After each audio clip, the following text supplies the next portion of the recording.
mulai sambungan minggu lalu. Bismillahirrahmanirrahim. Assalamualaikum warahmatullahi wabarakatuh. Alhamdulillah wassalatu wassalamu ala Rasulillah wala haula wala quwwata illa billahil aliyil azim. Allahumma la sahla illa ma ja'altahu sahla wa anta ya hayyu ya qayyum taj'alul hasna idza syi'ta sahla. Allahumma rzuqna al-ikhlas wa fil qawli wan niyyati wal amal. Rabbi shrah li sadri wa yassir li amri wahlul 'uqdatam min lisani yafqahu qawli.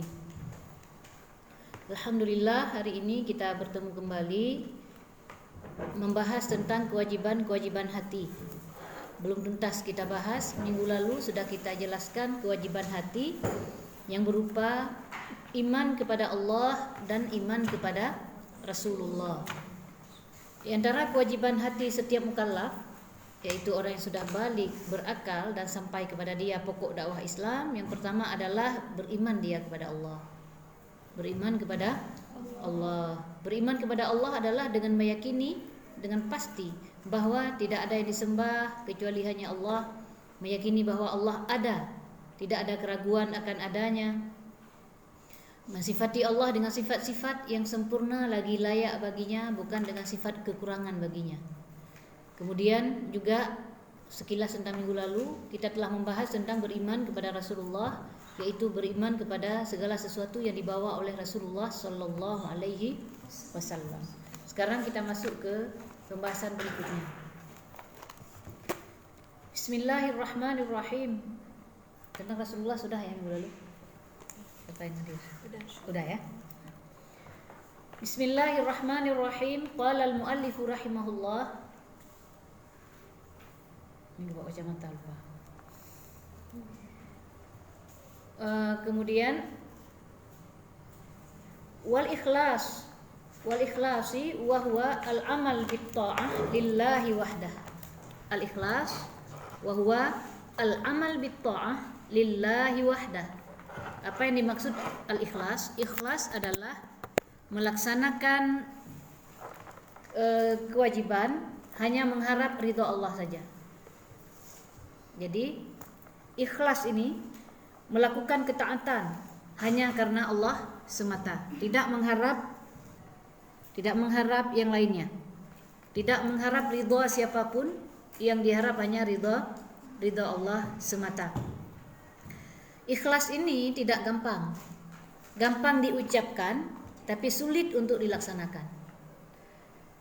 Bagaimana seseorang bisa melakukan ketaatan tapi dia hanya mengharap ridha Allah, sementara kebiasaan orang itu melakukan ketaatan tapi ada harapan dipuji misalkan, harapan ingin dianggap sebagai orang yang rajin, ingin dianggap sebagai orang yang alim oleh orang lain, ingin dianggap sebagai orang yang baik akhlaknya. Jadi apapun ketaatan, jika tidak dilandasi oleh ikhlas, tidak dapat pahala, bahkan dosa. Jadi itulah ikhlas, melakukan ketaatan hanya karena Allah semata, tidak karena yang lain. Yakni memurnikan niat ketika melakukan amal ketaatan dari bertujuan mendapat pujian orang dan pandangan penghormatan dari orang yang melihatnya. Itu ikhlas. Jadi karena Allah semata. Ulama ada yang berkata bahwa ada para wali itu yang terakhir diperangi pada dirinya itu adalah ikhlas. Saking berat menjadi orang ikhlas. Saking berat menjadi orang yang ikhlas.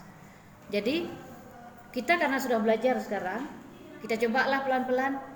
Karena percuma jika kita melakukan ketaatan tapi tidak mengharap ridha Allah, hanya mengharap ridha manusia, bukannya dapat pahala tapi dosa. Akhirnya kita capek melakukan, tapi karena gak enak pada orang kita melakukan itu, bukan karena semata-mata mematuhi perintah Allah, gak dapat pahala. Jadi biasakan, misalkan kita kalau menghadiri orang meninggal misalkan, menghadiri orang meninggal karena Allah, karena ini adalah kebaikan, kita datang takziah misalkan mendapatkan pahala. Tapi jangan merasa kalau saya nggak datang kan nggak enak, nanti dikira saya nggak peduli, dikira saya nggak peduli. Siapa yang mengira? Ya orang. Berarti bukan karena Allah. Jika orang melakukan karena Allah, biasanya dia tidak takut lagi cacian manusia. Tidak takut lagi manusia mengatakan apa, yang penting saya melakukan karena ini perintah Allah.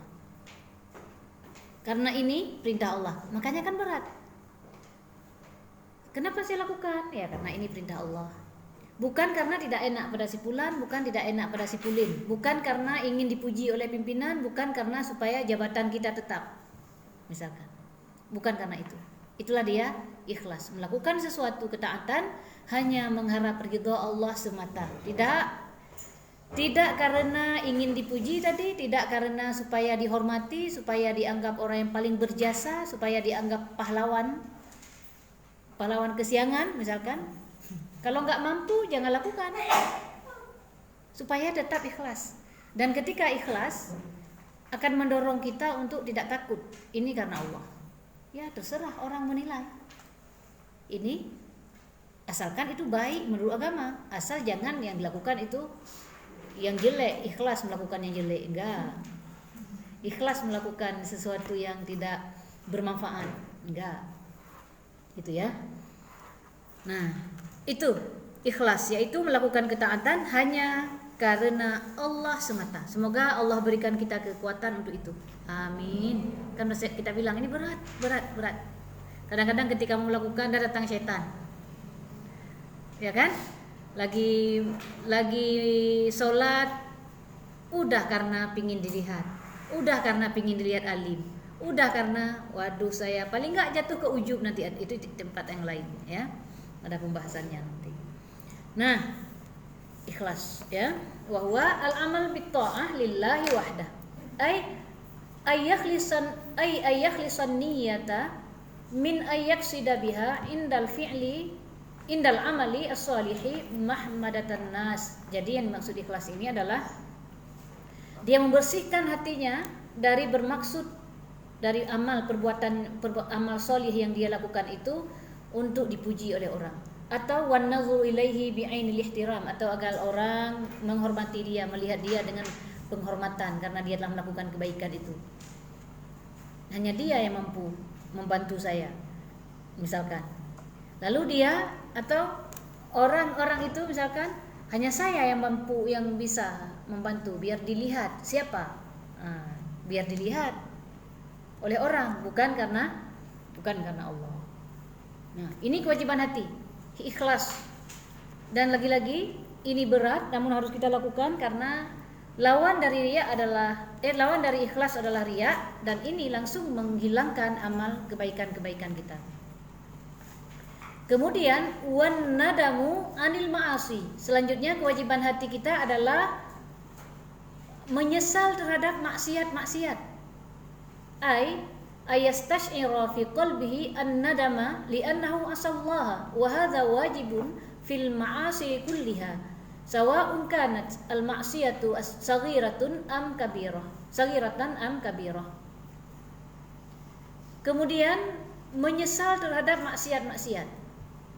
Apa sih menyesal? Menyesal menghadirkan di hati rasa menyesal atas perbuatan-perbuatan maksiat yang pernah dilakukannya. Karena dia telah bermaksiat kepada Allah, merasa menyesal. Ini berlaku pada maksiat kecil ataupun maksiat besar. Maksiat besar. Merasa menyesal, kenapa saya melakukan itu? Kenapa terjatuh ke dalam maksiat itu? Ketika menyesal, tentu mendorong kita untuk tidak akan kembali melakukan itu lagi karena menyesal gitu. Menyesal dalam taubat pun harus disertai dengan rasa menyesal. Jadi apakah itu dosa besar atau dosa kecil? Bagi orang yang tidak merasakan maksiat, yang tidak merasakan menyesal terhadap maksiat, maka lama-kelamaan dia akan keras hatinya. Tidak merasa menyesal, biasa aja melakukan maksiat. Gitu. Jadi wajib atas hati setiap orang yang mukallaf ini untuk menyesal, baik itu maksiat kecil ataupun maksiat besar yang telah dilakukan kepada Allah. Kecil atau besar kan kepada Allah kita bermaksiat. Nanti di akhirat kita akan merasa sangat malu karenanya. Sangat malu karena telah melakukan maksiat kepada Allah di yaumil hisab, sangat malu. Sangat malu pada Allah karena telah melakukan maksiat-maksiat kecil atau maksiat besar. Kemudian selanjutnya kewajiban hati wat tawakkul, bertawakal kepada Allah, ai al-i'timad 'ala Allah. Tawakal, apa yang dimaksud tawakal? Tawakal kepada Allah adalah bertawakal kepada Allah semata, yaitu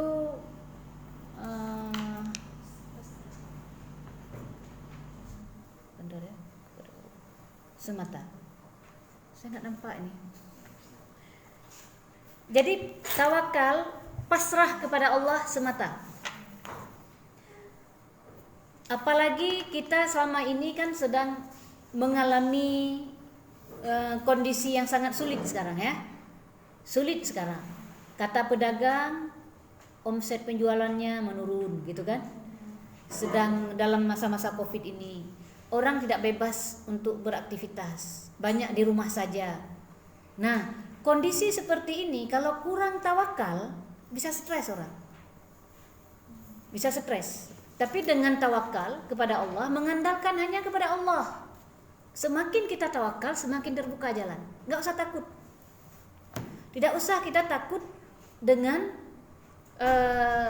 kehidupan ini, dengan rezeki, dengan kematian yang di hadapan mata. Kalau kita lihat sekarang ini, bagaimana banyaknya orang meninggal, tua, muda sudah mendahului kita. Ada dengan Covid, ada yang bukan Covid, macam-macam. Yang penting meninggal. Kita kan sedang menunggu giliran. Jadi kalau orang tawakal, nggak terlalu takut dan nggak terlalu sembrono juga tentu.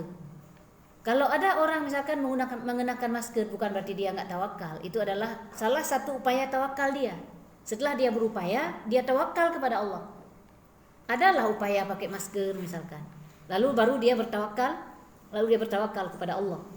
Nah, tadi mengandalkan hanya kepada Allah semata. Tidak sampai takut berlebihan, sampai tidak bisa tidur, sampai berpikir tentang Covid, akhirnya malah sakit karena kepikiran. Ada loh orang, bukan nggak ada. Ada orang saking takut pada Covid, itu rumahnya ditutup, nggak terima tamu, sembarangan. Tapi meninggal karena Covid. Meninggal karena Covid. Beliau meninggal karena Covid. Suaminya meninggal karena Covid. Beliau sendiri. Ini untuk contoh kan. Beliau sendiri dirawat juga karena Covid. Padahal dalam kondisi rumah ditutup dan membatasi diri untuk tidak keluar rumah. Ini barangkali beliau tawakal juga. Kita nggak ngerti. Tapi intinya, kehendak tidak ada yang dapat menghalangi kematian.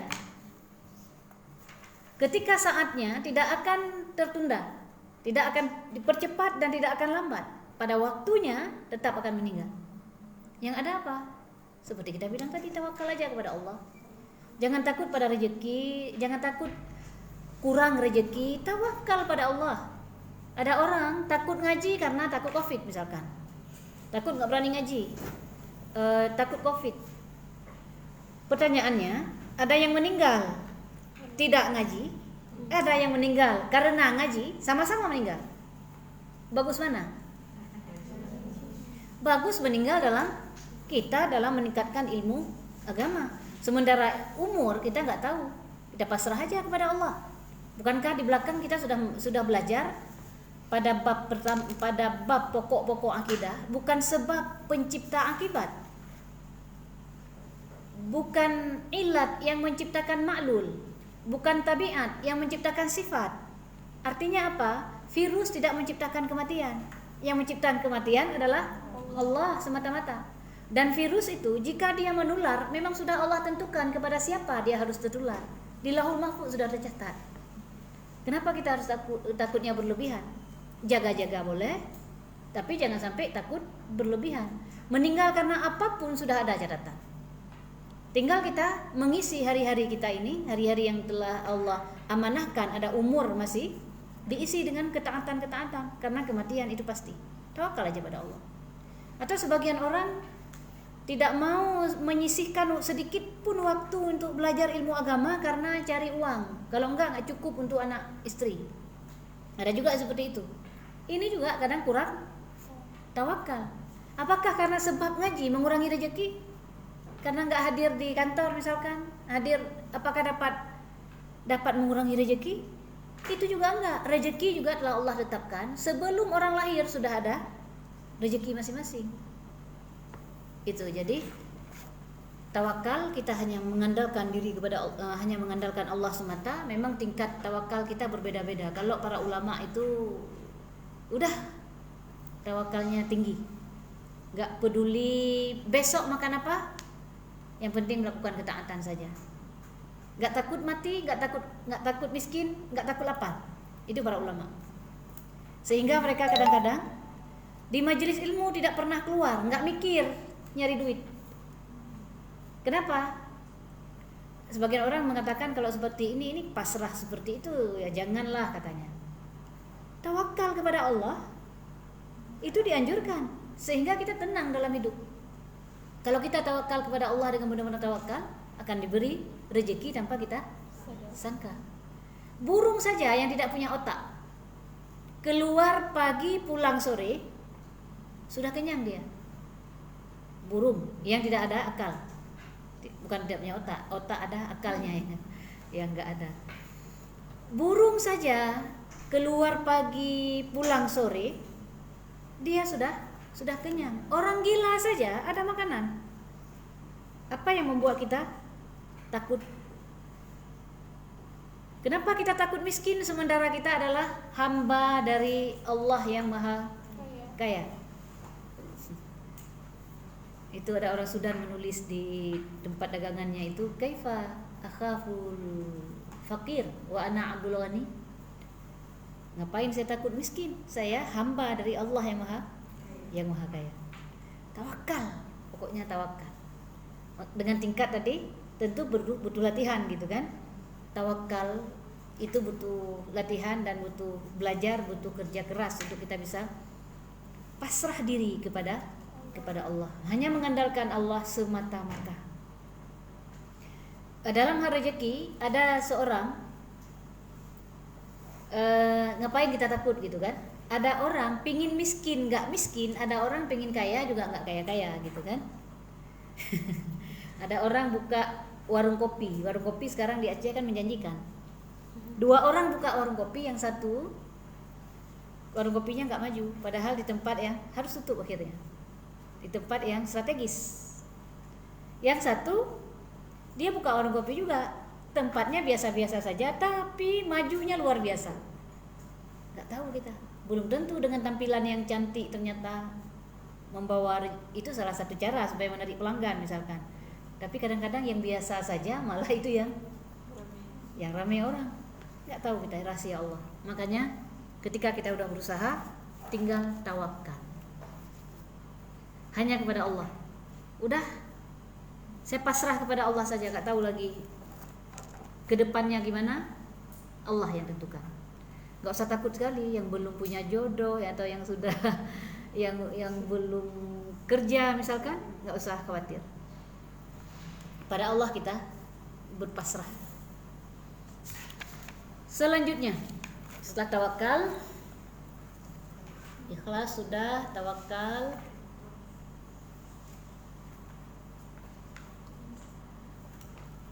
an-nadam sudah. Kemudian wal muraqabatu lillahi wa hiya al-istidamatu khaufillahi ta'ala bil qalbi bihaitsu yahmilu dzalika ala ada'i ma aujaballahu wa tarki ma harramahu. Selanjutnya adalah al-muraqabah lillah. Apa yang dimaksud dengan al-muraqabah lillah? Muraqabah lillah adalah yaitu melanggengkan atau istidamah atau menghadirkan secara terus-menerus rasa takut kepada Allah Subhanahu wa taala di hati dengan sekira mengantarkannya untuk atau mendorongnya untuk melaksanakan apa yang Allah wajibkan dan meninggalkan apa yang Allah haramkan. Jadi, al-muraqabah lillah. Kita merasa selalu diawasi oleh Allah. Ketika merasa selalu diawasi oleh Allah, melanggengkan itu di hati kita bahwa apapun yang kita lakukan, Allah melihat kita, Allah mengawasi kita, akhirnya mendorong kita untuk melakukan perintah dan mendorong kita untuk menjauhi larangan jika kita sudah merasa bahwa Allah mengawasi. Ini baik sekali untuk kita ajarkan kepada anak-anak. Kalau nggak tahu bahwa pengawasan Allah selalu ada pengawasan Allah bersama kita, bukan Allah bersama kita. Pengawasan Allah, Allah selalu melihat kita, Allah selalu mengawasi kita. Kita langgengkan itu di hati agar terdorong kita ketika dorongan melakukan maksiat berpikir Allah melihatku. Nggak tahu kita kemana untuk pergi tanpa pengawasan Allah. Mungkin kita pernah mendengar ada seorang sahabat yang sedang mengembala kambing, lalu datang seorang sahabat entah Umar, datang entah Abu Bakar, saya lupa. Kemudian ditanya ini kambing siapa? Ini kambing pemilik tuannya, banyak sekali kambingnya. Dibilang seandainya kamu ambil satu saja dibawa, nggak ketahuan saking banyaknya kambing, nggak ketahuan. Tapi apa kata anak ini? Saya tidak bisa mengambil kambing ini dan nggak tahu mau bawa ke sebuah tempat yang tempat itu tidak ada pengawasan Allah. Sebegitu tertanam. Takut pada Allah akan muncul jika memang merasa bahwa Allah mengawasi. Nggak bisa saya pergi, nggak bisa saya bawa ke sebuah tempat yang tempat itu tidak ada pengawasan Allah. Karena Allah melihatku, karena Allah mengawasiku. Akhirnya kalau ini kita tanamkan, orang terdorong untuk amanah, untuk tidak melakukan maksiat, Allah mengawasiku, gitu. Allah melihatku. Bahkan seorang ulama dibesarkan oleh pamannya itu ulama juga. Ketika tidur selalu dibilang oleh pamannya ini, Allah mengawasiku, Allah mengawasimu, Allah melihatmu. Itu diminta untuk diingat setiap mau tidur sampai akhirnya ini diamalkan, masuk ke dalam sanubari si anak ini. Makanya anak-anak kecil itu perlu penanaman itu, jangan bilang belum paham dia.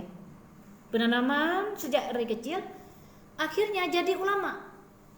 Kenapa? Dia sudah merasa bahwa Allah melihatku, Allah mengawasiku, takut pada Allah. Lahirlah orang-orang yang tidak mau melakukan maksiat. Kalau seperti itu manusia mungkin tidak perlu polisi. Iya kan? Kalau seperti orang-orang dahulu, coba kita lihat bagaimana misalkan Sayyidah Nafisah. Dari kecil sudah takut pada Allah. Dari kecil Sayyidah Nafisah masih kecil, ketika ayahnya ingin pergi untuk mencari nafkah, ditanya, Nafisah, kamu mau dibawakan apa? Apa kata Sayyidah Nafisah? Saya tidak pesan apa-apa ya.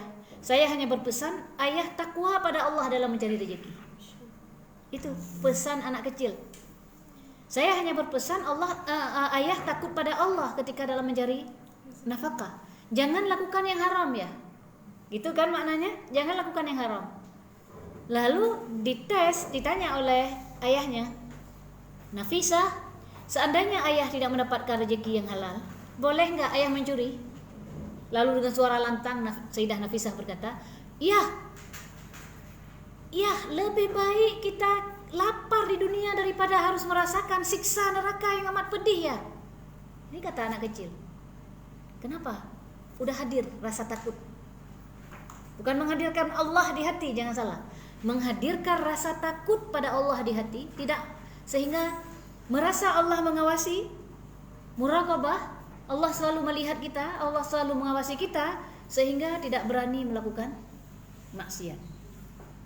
Gak gampang memang menjadi orang baik itu. Menjadi orang baik gak gampang, jangan dikira jadi orang baik itu cuma mengucapkan subhanallah di mulut atau ana antum ketika bicara misalkan lalu sudah hijrah. Ana antum kemudian kalau bicara ya subhanallah subhanallah, kemudian sikit-sikit kata-kata kalimah thayyibah, bagus kalimah thayyibah di mulutnya, tapi jangan lupa menjadi orang yang baik. Ini dia nih. Saya bukan berkata diri saya sudah sampai di sini, tidak. Ikhlas tadi betapa beratnya.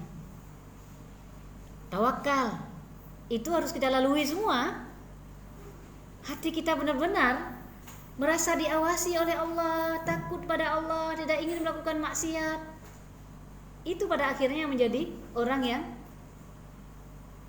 lahir pribadi-pribadi yang seperti Sayyidah Nafisah tadi. Lahir orang-orang semacam ulama-ulama yang benar-benar takut pada Allah.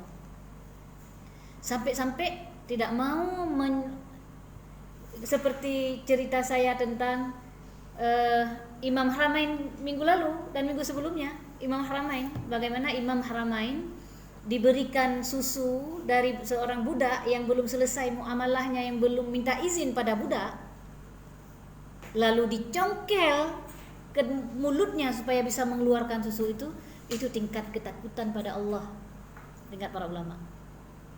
Jadi menyesal terhadap maksiat. Kalau kita singa hanle, kalau kita itu kayak tobat-tobat sambal, masih tingkat kita memang mungkin seperti itu kan, tapi kita paling enggak kita melihat contoh ideal para ulama. Kalau tingkat kita melakukan udah salaman lagi dengan laki-laki, ya udah besok enggak lagi besok enggak lagi, salaman lagi, besok enggak lagi, besok enggak lagi, terus besok enggak lagi, gitu kan kalau kita. Tapi kalau mereka memang benar-benar namanya maksiat itu cut gitu. Karena kenapa?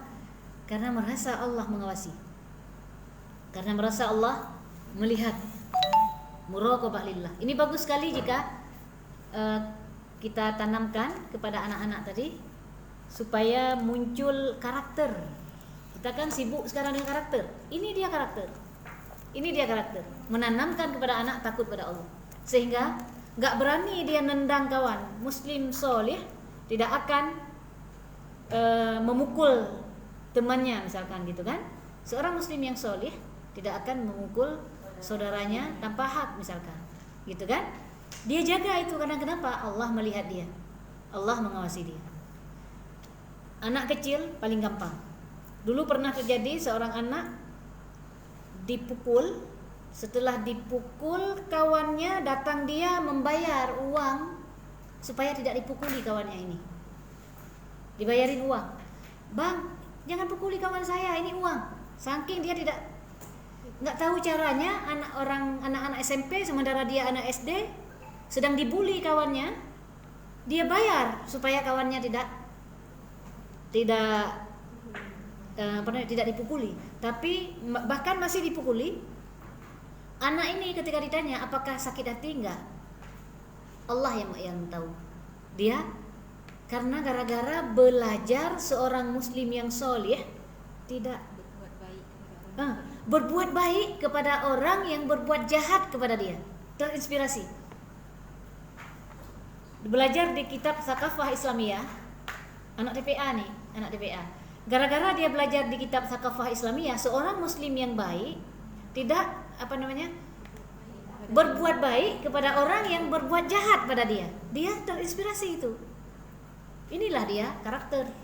Jadi tidak balas dendam. Akhirnya tidak selesai sampai orang tua dendam nanti sampai dua keluarga sudah marah gara-gara kelakuan anak. Dia enggak. Dia stop. Dia tidak mau membalas keburukan dengan keburukan. Kenapa? Dia tak tahu Allah mengawasi dia, Allah melihat dia. Jika saya seperti ini, yang akan membalas pahala nanti adalah Allah. Masing-masing berpikir pahala untuk dirinya, ingin ngumpulin pahala sebanyak-banyaknya. Kalau udah merasa Allah melihat, Allah mengawasi, masing-masing ingin mengumpulkan sebanyak-banyaknya pahala. Masalah orang tidak, masalah orang nyakitin, itu urusan dia dengan Allah. Sementara kita, urusan kita adalah mengamalkan ilmu agama. Enak kali orang, misalkan kan? Orang nggak enak di akhirat nanti. Di dunia terlihat akhirat. Kita mikir orientasi pikiran adalah akhirat. Kalau orientasinya akhirat, insya Allah akan merasa bahwa Allah melihatku, Allah mengawasiku. Gak berani ketika terlanjur berpikir, ini apa ya, ini kan bohong. Misalkan, bohong kan maksiat. Itu tertanam karena Allah mengawasi. Bohong adalah berkata yang bukan sebenarnya, baik sungguh-sungguh atau dia bercanda. Nah, bohong kita tanamkan bahwa bohong ini dosa. Bohong kan kita nggak tahu orang itu bohong apa tidak. Hakikat bohong, dia bohong, Allah yang tahu. Karena Allah mengawasi, karena Allah melihat. Kita bilang jangan bohong, kalau tidak dipahami apa itu bohong dan bagaimana menjauhi bohong, nggak akan efek. Bohong kan simple, untuk kita tanamkan pun simple sebenarnya. Tapi kalau kita nggak tahu konsep bohong, nggak tertanam itu kepada anak, bahwa berkata yang bukan sebenarnya, bercanda atau sungguh-sungguh. Sehingga dia ketika berkata misalkan, dari mana nak? Dari belajar kelompok mah. Ya, mama percaya. Karena kenapa? Karena mama sudah ngajari anak mama tidak boleh bohong. Bohong di belakang mama nggak tahu. Yang lihat adalah Allah. Gitu kan? Yang lihat adalah Allah. Di sini bohong kepada mama, di akhirat nanti ditampakkan kepada seluruh makhluk. Misalkan bohong, kan anak udah tahu sendiri dengan yang udah diajari lewat pengajaran. Jadi berpikir kan, mau bohong, aduh, Allah melihat nanti. Di sini mama nggak tahu, tapi di akhirat nanti ditampakkan, gitu kan? Allah melihat. Bohong kepada mama, tapi Allah lihat. Bohong kepada guru, Allah lihat. Akhirnya, ketika tertanam, nggak berani bohong. Dia jadi anak yang jujur. Ini kan karakter lagi-lagi jujur yang kita ukur, tanggung jawab segala macam. Nah, ini dia yang dimaksud dengan tadi muraqabah lillah. Muraqabah lillah. Merasa bahwa Allah selalu mengawasi kita, Allah melihat kita, sehingga mendorong kita untuk melakukan perintah dan menjauhi yang dilarang oleh Allah. Kemudian waridha an takdirillahi bimakna at-taslimi lahu wa tarkil i'tirad alaihi min syai'in mimma qaddarahu wa qadahu sawa'un kana hulwan am murra. Bu Muslimah, pinjam kacamata ya. Sudah datang.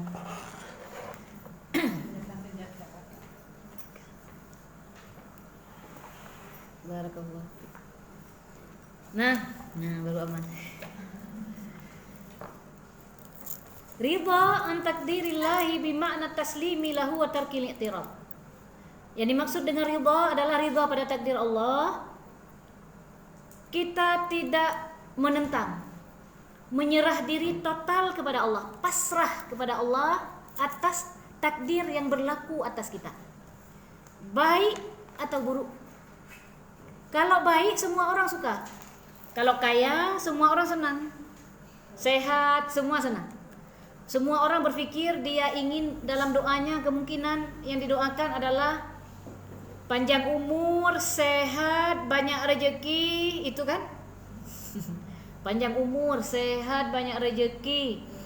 Kemudian apalagi? Dapat suami soleh, dapat istri solihah bagi yang laki-laki. Punya anak solih, solihah, ganteng-ganteng. Oh, harapan semua orang. Ini semua bisa terima. Karena kenapa? Enak.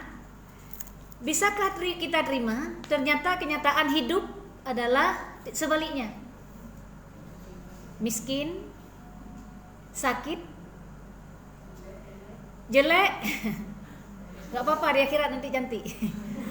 Misalkan ya, pokoknya yang gak enak yang mengenai kita, ini semua adalah kehendak Allah. Manis atau pahit, apapun yang menimpa kita, harus kita terima dengan lapang dada. Tidak ada menentang sama sekali. Ingat, ini dunia. Allah memberikan bala kepada kita tidak melebihi para nabi. Berarti apa? Para nabi yang lebih berat. Para nabi yang lebih berat. Jenis bala macam-macam. Ada yang sakit, itu bala. Ada yang kurang harta, itu bala. Ada yang punya suami atau istri yang menentang, itu juga bala kan? Nah, ini semua bala. Bagaimana bala ini dapat kita terima dengan lapang dada, menjadi syukur kepada Allah. Karena para wali-wali, mereka itu senang ketika dapat pahala. Dapat bala. Dapat bala kan pahala. Bala itu sama dengan pahala sebenarnya. Mereka itu ketika enggak diuji dengan bala, sedih mereka. Enggak diuji, sehingga menikmati bala. Bisa enggak kita menikmati bala yang tertimpa atas kita? Meninggal orang-orang yang kita cintai, berat. Ada orang meninggal suami, meninggal anak, meninggal orang-orang terdekat, tinggal dia sebatang kara. Berat kan? Berat. Jika kita terima dengan lapang dada bahwa semua ini dari Allah, atas ketentuan Allah, berganti dengan pahala. Tapi kalau dia menentang, apa kata dia? Allah nggak adil. Selalu yang sakit keluarga saya katanya. Di sini menjadi orang yang kufur. Di sini menjadi orang yang kufur, bukan orang yang syukur pada nikmat yang telah Allah berikan. Inilah yang kita takut. Jadi bala terima saja. Disakiti orang itu bala. Disakiti orang, difitnah orang, padahal misalkan nggak melakukan seperti yang dituduh itu, nikmati. Allah yang tahu. Suatu saat Allah yang tampakkan. Nggak usah. Tapi kita manusia, tetap ada rasa, iya kan? Tetap ada rasa. Tapi paling nggak kalau kita udah belajar, nikmati ya Allah. Laginya nih pelakulut, misalkan kan? Allah, Engkau yang Maha Tahu. Saya tidak balas. Hanya Allah yang tahu. Misalkan sakit hati sebagai manusia biasa, kita bukan nabi, ya kan? Tetap sakit hati. Tapi kalau kita udah belajar seperti ini, paling nggak ada yang ngerem. Oh, ini bala. Berarti yang dibilang waktu itu ya ini udah menimpa saya sekarang. Berarti saya harus bagaimana? Bersabar. Coba kita pikirkan, masih untung Allah tidak memberi kita bala dalam agama kita. Padahal Allah mampu. Padahal Allah kuasa. Apa yang dimaksud bala dalam agama? Malas sholat, tidak mau belajar ilmu agama. Ketika mendengar ilmu agama sakit kuping. Ini bala. Mujin. Ini bala, tapi Allah nggak timpakan atas kita. Alhamdulillah, ya Allah, jangan timpakan ini pada kita. Tapi kalau bala, kekurangan harta, sakit, ini masih nggak seberapa. Kurang harta, sakit, nggak akan hina kita dengan kurang harta. Bukan berarti orang kaya itu paling dicintai Allah. Ini masih banyak. Kursi. Bukan berarti orang kaya orang yang paling dicintai oleh Allah, belum tentu. Para ulama banyak yang miskin. Bahkan takut kaya sebagian. Takutlah kaya, kenapa? Kan ada dengar Ustaz Nur Rahmat itu dalam kajiannya Ustaz Nur Rahmat kalau nggak salah ya. Takutlah jadi kaya karena kenapa? Di surga banyak orang miskin. Coba. Orang kaya kalau di dunia minta kaya. Di akhirat mempertanggungjawabkan kekayaannya itu nggak selesai-selesai. Coba bayangin. Ya Allah, di dunia ini semua orang minta kaya, di akhirat menyesal semua atas kekayaan. Tidak ada orang yang menyesal atas kekayaan kecuali ketika sampai di yaumil hisab nanti. Baru sadar. Ya Allah, seandainya saya tidak banyak harta, nggak banyak pertanggungjawaban. Coba. Sementara di sini minta kaya kan? Ada pernah orang berdoa, ya Allah miskinkanlah saya? Belum ada ya. Alasannya kaya mau membantu orang, mau menyumbang alasannya. Begitu kaya lupa. Begitu kaya pergi ke Eropa, makan-makan enak, beli mobil nyaman, bikin rumah yang nyaman, lupa. Dulu waktu miskin minta kaya mau nyumbang. Itulah manusia ya, kita lupa kadang-kadang. Sudah harapan banyak, ketika terjadi lupa.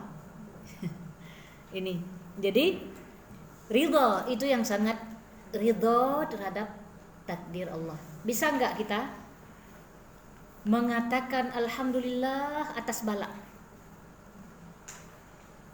Itu tanda ridho. Alhamdulillah sakit. Ada yang gitu? Alhamdulillah lagi ada ke kampus enggak? Alhamdulillah saya sakit. Jadi aneh kan? Jadi aneh kalau ada orang bilang, padahal sesungguhnya alhamdulillah Allah uji dengan kesakitan, nikmati. Nanti ketika ruh dicabut lebih sakit lagi. Gitu kan?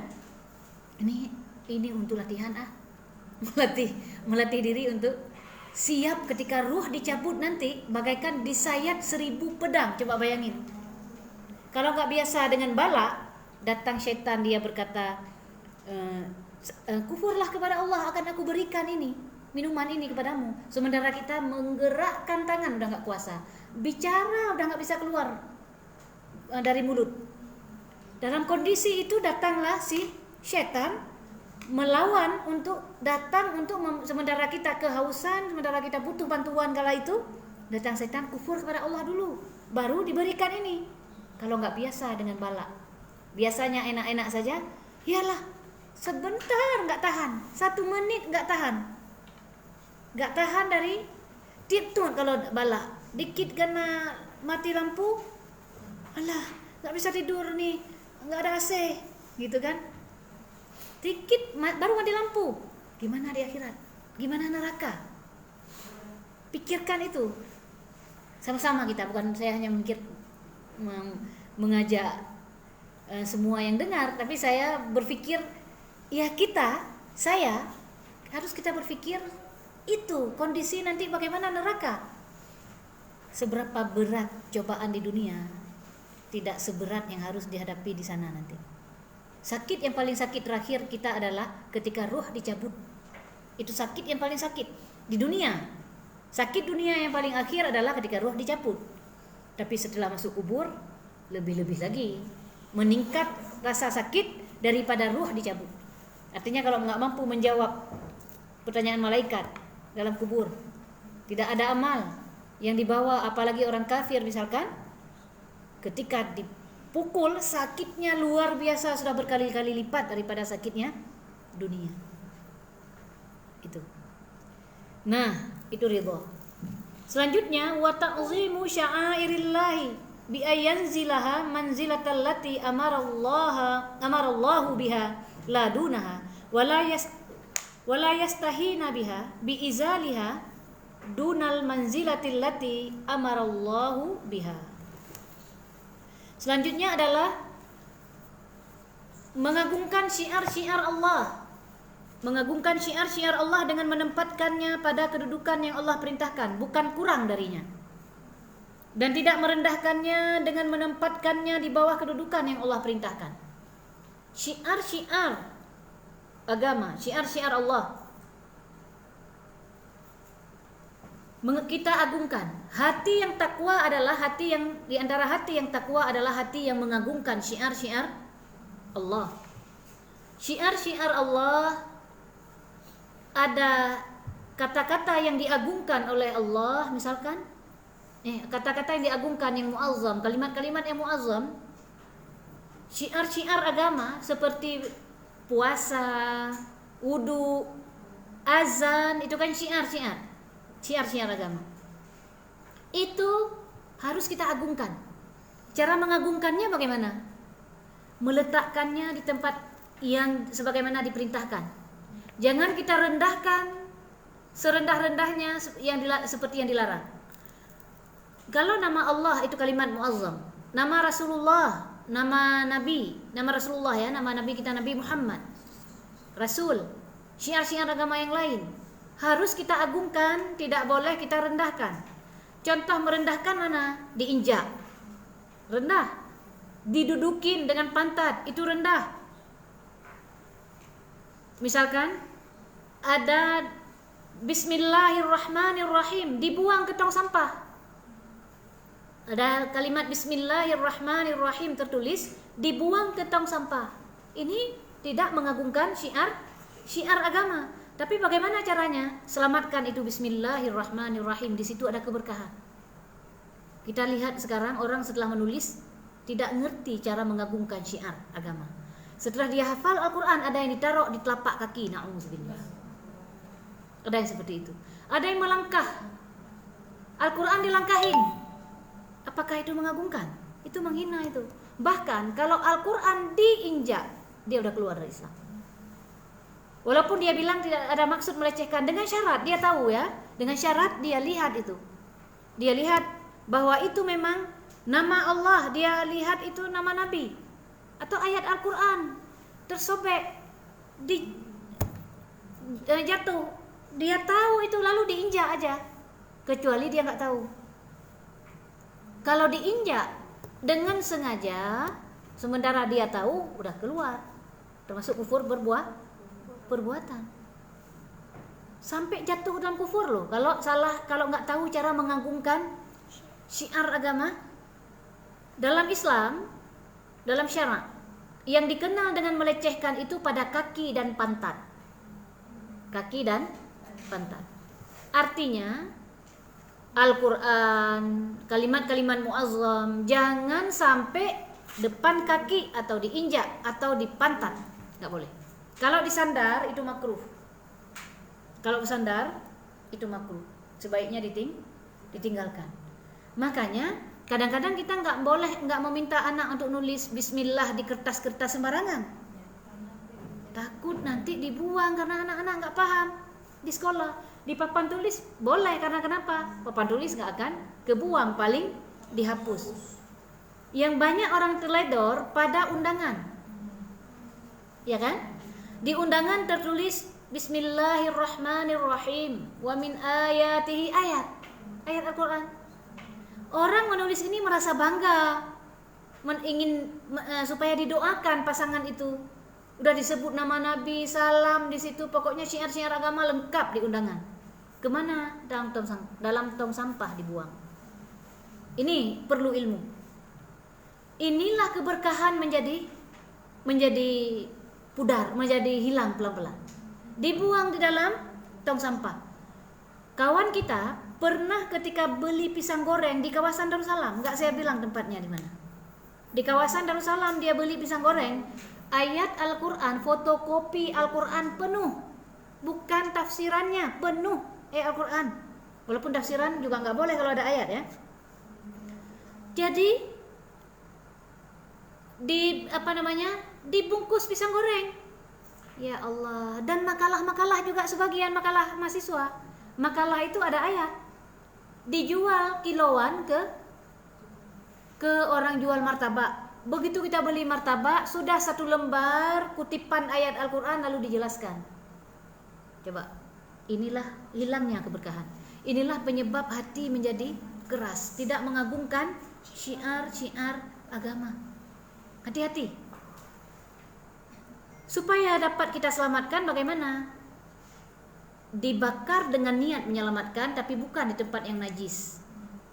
Dibakar ini ayat Al-Quran yang gak bisa kita selamatkan lagi, misalkan di tempat yang suci, misalkan di tempat khusus, bukan di tempat-tempat bakar sampah kebiasaan. Ambil dia, kita kumpulkan kertas-kertas yang bertuliskan itu dalam satu plastik biasanya. Kumpulkan di dalam plastik kayak atau apa, setiap kita lihat, oh apa ini? Ada ayat, masukkan. Apa ini? Ada kalimat puasa, ada marhaban ya Ramadan, sobek di koran misalkan. Cara mengagungkan syiar agama. Sobek itu yang ada di koran, lalu simpan. Kumpulkan dalam satu plastik, nanti seminggu sekali bakar misalkan. Bakar di tempat yang tidak terkena najis, bukan tempat nginjak-nginjak tadi. Bukan tempat-tempat yang bernajis. Di situ dibakar supaya untuk menjaga syiar-syiar agama. Dapat pahala itu. Jangan kita nggak dapat pahala, itu syiar agama kita jaga. Disitulah tadi keberkahannya. Jangan sepelekan. Atau kitab-kitab agama seperti ini. Kita belajar dengan kitab ini, bawa pulang, ditaruh entah di mana-mana ditaruh. Nggak boleh. Ditaruh di tindih-tindih, ini kitab agama, di atas kitab majalah. Jangan gitu. Simpan yang baik di antara mudahnya kita belajar kadang-kadang pada menjaga dengan baik kitab-kitab yang kita pelajari. Kitab agama ini maksud. Taruh yang benar. Jangan sampai cara nyimpannya aja. Kalau guru saya itu kebalik saja gini, nggak mau. Ini kan begini misalkan. Cara nyimpan gini, ana hormat sagai ke kitab, dibilang. Nggak hormat untuk kitab. Jadi harus taruhnya yang bagus. Kemudian ketika kita buka kitab, jangan ditekan gini dengan tangan. Sebagian orang ininya di atas kitab. Itu nggak berkah. Bahkan pulpen kita taruh di atas ini nggak dibenarkan. Sebagian orang untuk menanda ditaruh HP di atasnya, jangan. Ini udah kita belajar, udah nyampe ke sini baru kita sampaikan ya. Kitab kayak gini nggak boleh, walaupun terjemahannya. Begitu kita mengagungkan syiar-syiar agama. Kalau orang dulu cara bawa Al-Quran aja diajari, ya kan? Iya kan? Begini bawa. Gimana cara baca Al-Quran anak-anak? Begini dibawa, kemudian sampai dulu musabakah ada adab bawa Al-Quran. Saya nggak tahu dulu sekarang masih ada apa enggak. Musabakah dulu masih ada, mudah-mudahan masih ada lah. Kalau nggak ada bahaya, karena ada orang saya lihat betul-betul membaca Al-Quran dengan alas kakinya. Dia baca Al-Quran tapi alas kakinya. Dia duduk agak bersila. Bahkan ada sebagian menjadikan telapak kaki tempat menulis, tempat meja. Jangan kayak gitu. Itu termasuk kita tidak mengagungkan syiar-syiar agama. Ajari anak sejak kecil supaya berkah, supaya kebenaran itu gampang dia serap. Jangan langkahi. Kan pernah teman kita ngajari anak untuk seperti itu. Lalu karena udah sering dengar ngaji di rumah dia anak itu melihat kawannya melangkah ke Al-Quran, dia langkah, Al-Quran ada di bawahnya. Dia datang ke pengajarnya itu, Umi, tahu si Fulan kan? Dia kan di rumah saya ada Al-Quran, dia langkahin, katanya. Anak kecil masih. Ini karena kenapa? Karena ketika dalam hal mengajarkan tentang cinta kitab, kan aku mencintai Allah penciptaku, kemudian kan ada itu nggak sederhana ternyata. Itu menusuk di kalbu, di sanubari anak-anak kadang-kadang ketika kita sampaikan. Bagaimana memperlakukan Al-Quran? Nggak boleh ditaruh di lantai, nggak boleh main-main bola, Al-Qurannya di bawah. Al-Quran ditaruh di mana? Di tempat yang tinggi, jangan ditindih. Itu kepada anak-anak diajarkan supaya keberkahan tetap mengalir dengan menjaga syiar-syiar agama. Selanjutnya,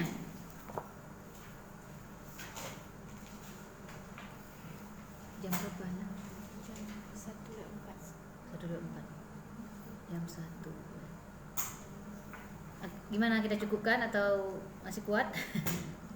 Sedikit lagi ya, syukur aja ya. Wasyukru ala ni'amillahi. Asyukru al-wajib bimakna adamil istimaliha. Bimakna adam istimaliha fi maksiatil mun'im. Selanjutnya bersyukur kita, kewajiban hati adalah bersyukur kepada Allah. Bagaimana dimaksud bersyukur kepada Allah atas nikmat yang Allah berikan? Yang syukur yang wajib. Bagaimana maksudnya adalah tidak menggunakan nikmat yang telah Allah berikan pada maksiat pemberi nikmat, yaitu Allah. Mana nikmat-nikmat itu? Tangan kita ini nikmat. Mata kita ini adalah nikmat. Kaki kita adalah nikmat yang sebentar lagi kita akan masuk. Apa maksiat mata, apa maksiat kaki. Nah, kalau namanya ini kalau itu memang namanya nikmat. Nikmat, tangan nikmat. Coba lihat orang yang enggak bertangan. Bukankah ini nikmat terbesar yang telah Allah berikan kepada kita berupa nikmat tangan. Nikmat tangan, nikmat mata. Bagaimana ini maksud syukur? Syukur adalah menggunakan nikmat-nikmat yang Allah berikan ini kepada yang diperintahkan oleh pemberi nikmat, yaitu Allah. Kita ini milik Allah. Alhamdulillahi rabbil alamin. Segala puji bagi Allah, pemilik seluruh alam, termasuk kita ini. Mata kita, tangan kita milik Allah. Tidak boleh kita gunakan pada maksiat pemberi nikmat. Makanya harus kita ketahui nanti mana yang dimaksud dengan maksiat tangan, mana yang dimaksud dengan maksiat mata, supaya kita bisa menjaga mata kita supaya kita syukur dengan mata. Jadi syukur bukan hanya mengucapkan alhamdulillah. Alhamdulillah itu bukan syukur wajib. Alhamdulillah itu syukur sunnah masih. Kalau kita mengucapkan alhamdulillah dapat pahala. Tapi kalau nikmat yang telah Allah berikan tidak kita gunakan pada yang Allah perintahkan, belum syukur. Maka yang disebut syukur, karena yang disebut syukur adalah menggunakan nikmat yang telah Allah berikan kepada kita pada yang Allah perintahkan, pada yang Allah ridhai. Lalu kita ukur sekarang tangan, menolong orang baik, menolong orang pada kebaikan. Tapi menolong orang kepada maksiat, apakah itu baik? Tidak. Misalkan menolong orang dalam maksiat mana? Mengangkat katakanlah barang-barang yang barang haram misalkan ya, yang kita sudah tahu itu untuk diperuntukkan untuk membantu orang untuk mengangkat Bible misalkan, yang udah ketahuan dia untuk kufur kepada Allah, dibantu.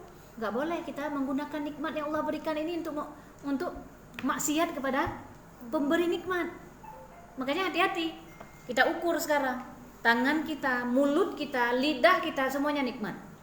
Takut kita nanti kalau kita tidak syukur nikmat, tidak menggunakan nikmat itu pada Allah yang Allah perintahkan, suatu saat nikmat itu dicabut gimana? Ya kan?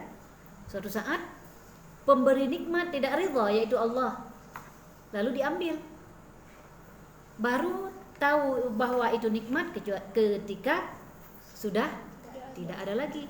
Ada orang hilang jempolnya separuh cuman, bukan semua, perlu dirawat di rumah sakit sampai perlu operasi. Sekarang begitu pakai jilbab katanya baru terasa ternyata begitu manfaat ini ketika pakai. Tapi kita sedang tidak mengatakan bahwa setiap orang yang hilang nikmat itu berarti dia bermaksiat kepada Allah, belum tentu, mungkin juga bala, ya kan? Maksudnya begitulah nilai nikmat yang Allah berikan. Jangan kita gunakan pada yang Allah tidak ridha. Harta, nikmat paling besar yang Allah berikan. Ini kemana kita gunakan? Pertanggungjawabannya kelak di akhirat. Kan di hari di mana nanti mulut terkunci kan? Tangan akan bicara, mulut akan bicara terhadap apa yang dia lakukan atas nikmat yang telah Allah berikan. Allah telah berikan tangan. Mending orang yang tidak bertangan akhirnya. Karena kenapa? Dia tidak melakukan maksiat dengan tangannya. Mending orang yang tidak bergerak akhirnya. Karena kenapa? Karena dia tidak sempat melakukan maksiat dengan tangan, dengan kaki dan kakinya, nggak sempat bergerak, iya kan? Di akhirat jadinya kan gitu. Jadi kembali. Yang kita rasa di sini gagah kita dengan lengkap bagian tubuh kita, ternyata di sana membawa berat untuk kita. Karena nikmat ini semua yang Allah berikan, kemana kita bawa? Kan gitu. Nah akhirnya bukan berarti besok berdoa supaya nggak ada tangan lagi, tapi semoga kita diberikan kekuatan oleh Allah untuk melakukan, untuk selalu dalam taat, untuk selalu bersyukur kepada Allah atas nikmat yang telah Allah berikan kepada kita berupa kesehatan, ya kan? Berupa kesempatan, ini nikmat juga ini. Kesehatan. Orang di rumah sakit sekarang dengan oksigen. Lalu kita dengan kesehatan apa yang kita lakukan? Ini nikmat yang terbesar yang Allah berikan berupa kesehatan. Ternyata ketika sakit nggak enak makan. Yang dulunya makanan itu enak, begitu kita rasa pahit. Coba Allah angkat sedikit aja nikmat. Gitu kan? Ya Allah, hilang udah. Nah, disitulah semoga dengan nikmat yang Allah telah berikan kepada kita, kita dapat gunakan pada jalan yang Allah perintahkan. Itu ya. Hari ini cukup sekian, mudah-mudahan minggu depan kita bisa nyambung ke sabar ya, kepada kewajiban-kewajiban hati yang lain sebelum kita memasuki kepada maksiat hati. Semoga dapat kita tuntaskan insyaallah. Billahi ta'ala. Kita cukupkan sekian. Kita tahlil dulu, nanti kalau ada yang bertanya di sini boleh, yang maksudnya mau diskusi-diskusi yang hadir secara langsung boleh. La ilaha illallah, la ilaha illallah, la ilaha illallah. Allahumma sholli ala sayyidina Muhammad wa ala alihi wa sahbihi wa sallim. Allahumma sholli ala sayyidina Muhammad wa ala alihi wa sahbihi wa sallim. Allahumma sholli ala sayyidina Muhammad wa ala alihi wa sahbihi wa sallim. Rabbighfirli walil mu'minina wal mu'minat. Rabbighfirli walil mu'minina wal mu'minat. Rabbighfirli walil mu'minina wal mu'minat. Wallahu a'lam bishawab. Terima kasih, barakallahu fik, barakallahu fikum yang telah bergabung. Amin. Amin yang berdoa, amin. Semoga yang juga diberikan kebaikan kepada yang berdoa. Assalamualaikum warahmatullahi wabarakatuh.